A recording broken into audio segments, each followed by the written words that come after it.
Сәлем достар, бізде бүгінгі тақырып аденовирусты инфекция. Аденовирусты инфекция деген не? Оның ЖРВ менен ара қатынасы бар, оның клиникалық көріністері қандай, соны біз бүгін түсінетін боламыз. Міне мынау жоспарды бір қарап алсаңыздар болады. Осы жердегі пункттар бойынша біз бүгін тақырыптың бәрін қарастырып шығамыз.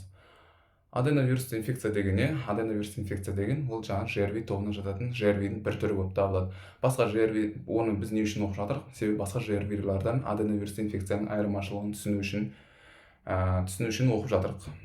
Бұл аденовирусты инфекция деген бұл бізде ДНК вирус болып табылады. РНК емес, грипп сияқты бұл ДНК вирус. Оны Роберт Хебнер деген ғалым ашқан болатын. Оны бізде аденоидтан тапқан. Яғни бізде тамақта миндалиналар болады, яғни тамақтың лимфа түйіндері, олар ісінген кезде ол аденоид болып есептелінеді. Не үшін миндалиналар ісінеді? Себебі оған инфекция түскен. Бұл жағдайда аденовирусты инфекция. Аденовирусты инфекцияның қоздырғышы аденовирус болып табылады. Оның 3 антигені бар, яғни вирустың капсидінде 3 антиген бар. Ол А, Б, С. А деген ол бүкіл аденовирусты инфекцияларда болады. Б деген ол әрбір аденовирустың токсигенділігін, патогенділігін анықтайды. С деген антиген ол бізде әрбір аденовирустың серотипін анықтайды. Яғни бір аденовирусты екінші аденовирустан ажыратады. Аденовирусты инфекцияның жұғу жолы бұл бізде ең басты жолы жаңағыдай ауалы тамшылық жолымен жұғады. Себебі бұл ЖРВ тобына жататын, яғни респираторлық вирустық ауру. Және екіншісі ол контакты жолмен жұғады, және үшіншісі жаңағы фекальды оральды жолмен жұғады. Не үшін фекальды оральды десең, бұл бізде диарея мен жаңағыдай құсу симптомдарын береді. Яғни гастроэнтерит тудыра алады. Патогенезі. Бұл бізде бұл аденовирусты инфекция, бұл біздің тыныс алу жолдарының эпителий қабатына тропты. Яғни тропты деген ол бізде әрбір вирустың өзінің ауру шақыра алатын ағзасы болады. Егер бұл вирус бүкіл ағзаға тропты болатын болса, ол теріге түскенде де терінің өзін қабындырып жүретін еді. Себебі бұл теріге тропты емес, бұл тек қана тыныс алу жолының эпителий қабатына тропты. Бұл бізде бірінші қай тыныс алу жолына түседі? Әрине жоғары тыныс алу жолдарына түседі. Мұрын және жаңағыдай жұтқыншаққа түседі. Сол жерге түсу арқылы сол жердегі эпителий жасушалардың ішіне кіріп, өзінің денқысын жаңағы эпителий жасушасының денқысына қойып, екі еселеп көбейтіп репликациялап алады дағыны. Сол жердегі рибосом арқылы өзінің бір вирионын жасап шығарады. Яғни бір жасуша бізде 10 вирусты жасап шығарса, ол 10 вирус басқа 10 жасушаға барып тура жаңағыдай циклды қайталайды. Сөйтіп одан 100 жасуша шығады дағыны, тура солай цикл қайталана береді. Бірақ бұл жерде бізде иммунитет араласады. Яғни сол жұтқыншақта жаңағыдай жұтыну қиындайды, сол кезде алғашқы симптомдар ретінде мұрыннан көп шырыш бөлінеді. Осы кезде иммунитет араласып, жаңағыдай бізде ары қарай инфекцияны жалғастырмай басып тастайды. Егер баланың инфекцияға қабілеті төмен болатын болса, яғни иммунитет нашар болатын болса, онда ары қарай ларингит, трахеит, бронхиолит, бронхит, жаңағыдай пневмония кететін болады.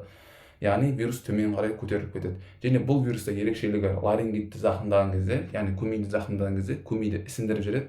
Көмей ісінген кезде круп пайда болады. Яғни көмей ісініп, жаңағыдай тыныс алу қиындайды, асфиксия болады. Одан кейін бұл вирус жаңағыдай клиникалық көріністері.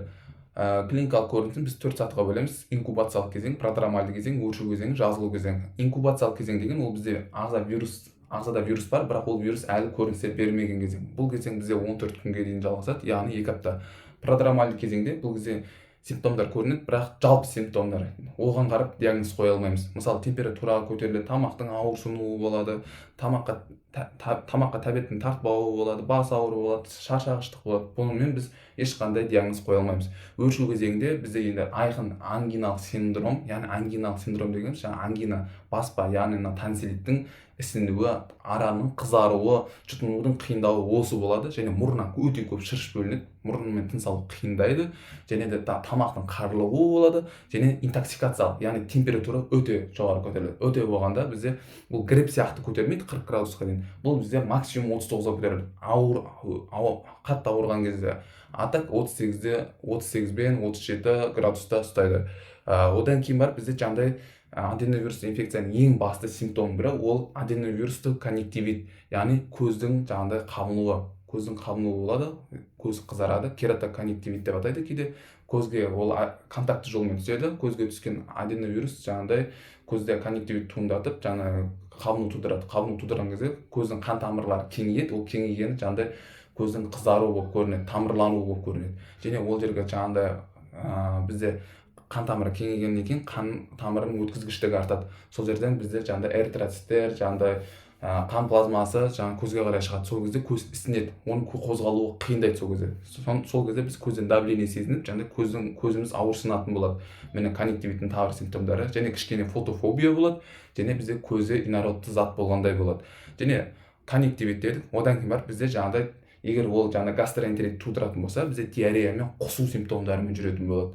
Мінекей, яғни бізде негізі конъюнктивиттің осы өршу кезеңінде 3 нәрсесін білуіміз керек, яғни 3 триада: конъюнктивит, ангиналды синдром және температура. Мінекей, одан кейін жазылу кезеңі симптомдар біртіндеп қайта бастайды. Мына жерде көрініп тұр, араның қызаруы, мына бірінші фотода.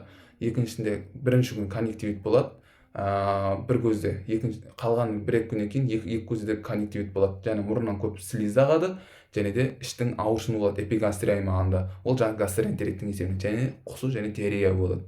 Мінекей, диагностикасы. Біз бұны қайтып анықтаймыз. Бірінші анамнез жинаймыз, инкубациялық кезеңіне сәйкестендіреміз, қай кезде садикке барды, қай кезде оны жұқтырып алуы мүмкін. Одан кейін екінші физикалық тексеріс жүргіземіз. Физикалық тексеріс жүргізген кезде біз оның бірінші кезекте көзін қараймыз. Конъюнктивит болмайтын болса, бұны бірінші кезекте аденовирус инфекция жоқ деп есептей берсек болады. Екіншісі, ол біз көк бауыр мен бауырды пальпация, перкуссия жасаймыз. Себебі аденовирус инфекция кезінде бауыр мен көк бауыр ұлғаяды. Одан кейін барып зертханалық әдістер. Бұл жерде зертханалық әдістерде біз мұрын жұтқыншақ тінінен ПЦР тест жасатамыз, яғни тест на полимераза цепной реакция деген бар. Осы арқылы біз вирусты, аденовирус инфекцияны анықтай аламыз. Немесе көптеген вирустарға осы ПЦР тестін қоямыз. Тура сол сияқты аденовирусқа да қоямыз. Және ИФА жасатамыз. Иммуноферменттік әдіс, иммуноферментный анализ деп аталады. Ол бізде қандай бізде осы аденовирустарға қарсы антиденелер түзіледі, специфичный. Сол антиденелер табатын болса, значит, ол аденовирус инфекцияның барына дәлел. Одан кейін бізде рентгенография, яғни аспаптық әдістер, рентгенография, оны не үшін жасатамыз? Себебі аденовирус инфекция өкпеге жеткен кезде ол суперинфекция болып, бактериялық инфекцияны да шақырады. Яғни бактерияның, мысалы стафилококк, стрептококктың өкпеге түсуіне жеңіл жол жасайтын инфекция болып табылады. Сол үшін біз пневмоплевралық асқынулар бар жоғын айқындау үшін рентгенография жасаймыз. Емі, бізде оны медикаментозды деп бөлеміз. Бірінші медикаментозды, яғни дәрімен емдейміз. Дәрімен емдегенде біз оны этиологиялық, патогенетикалық түрде емдей алмаймыз, тек симптоматикалық ем жасаймыз. Ол бірінші мұрынға капля, яғни қан тамырларын тарылтатын назевин, атревин береміз. Не үшін? Себебі мұрын қатты ағып жатыр, мұрын ісініп кеткен, мұрын ауырады, мұрын иіс сезбейді. Ол бізде тыныс алуға кедергі жасайды баланы. Егер кішкентай нәресте болатын болса, ол мүлде мұрнымен тыныс ала алмайтын болғасын, аузымен емшекте емемай қалады. Сол үшін біз мұрынға капля тамыздырамыз.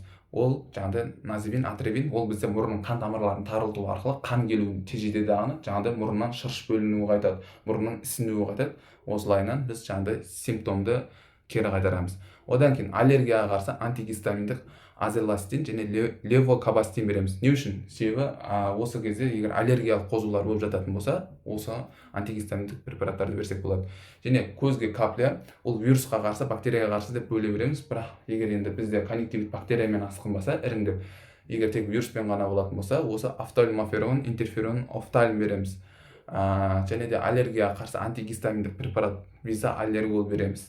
Яғни аллергиямен қосарлана жүрген кезде, себебі адамдардың өзінің иммундық жауаптары әр адамда әртүрлі болады, біреуінде сенсибилизация жоғары болуы мүмкін. Сол үшін аллергияға қарсы антигистаминдік препараттар бізде әрқашан өзімізбен бірге жүру керек, яғни ойымызда болу керек. Симптоматикалық ем, температураны тағы да түсіреміз. Температура жоғары болатын болса, ибупрофен, парацетамол береміз. Және жөтел бізде құрғақ және ылғалды болады. Құрғақ болған кезде жөтел рефлексін тежейтін дәрі береміз. Ал ылғалды болған кезде негізі біз жөтелді сұйылтатын, жөтелдің қақырықты сұйылтатын, қақырықтың шығып кетуіне жол жасайтын дәрілер беруіміз керек, яғни муколитиктер. Бірақ оны жас балаларға, немесе 5 жасқа дейінгі балаларға бермейміз. Ол керісінше ол балаларда тұншығу симптомының пайда болуына алып келуі мүмкін. Сол үшін оларға біз жай ғана жылы суды көп ішкіземіз. Соның арқасында қақырық бізде густой болмайды, сұйықтау болады және көп шығып кетеді. Және организмде эксикоз болмайтын болады. Симптоматикалық емес ем, бізде жылы су көп ішу, төсек режимін сақтау, антиоксиданттық қасиеті бар жемістер, мысалы лимон, мандаринді және қаққабатты көп жегізу, нәрөздік тағамдар жеу және изоляция жасау. Ол баланы иммунитет әлсірейді, сол үшін өзгелерден керісінше инфекция жұқтырып алуы мүмкін, немесе өзінің инфекциясын біреуге беріп жіберуі мүмкін. Және жылы шай ішу, себебі физикалық тұрғыда бізде жылу диффузды түрде басқа ағза беріледі, сол сияқты жылы шай арқылы жылу алу және бөлме ауа айналымын жақсарту, оттектің келуін жақсарту. Осылай біз бүгінгі аденовирусты инфекцияны талдап біттік. Бір қорытындылай кететін болсақ, аденовирусты инфекцияның бізде негізгі көрінісі ол жаңағыдай 3 триада, жаңағыдай бізде тамақтың ісінуі, конъюнктивит және температураның көтерілуі. Оның емі жаңағыдай бізде тек қана симптоматикалық ем болады. Оған қарсы бізде вакцина арнайыланбаған, оны жаңағыдай егер 5 жасқа дейінгі балалар үшін ол өлім қаупі бар, себебі ол пневмониямен асқынып кетуі мүмкін. Өз алдымызға ем жасамаймыз, инфекционист педиатрға апарып көрсетеміз. Олай болса беттерінен сүйдім. Бүгінгі тақырып бізбен осымен бірге аяқталды.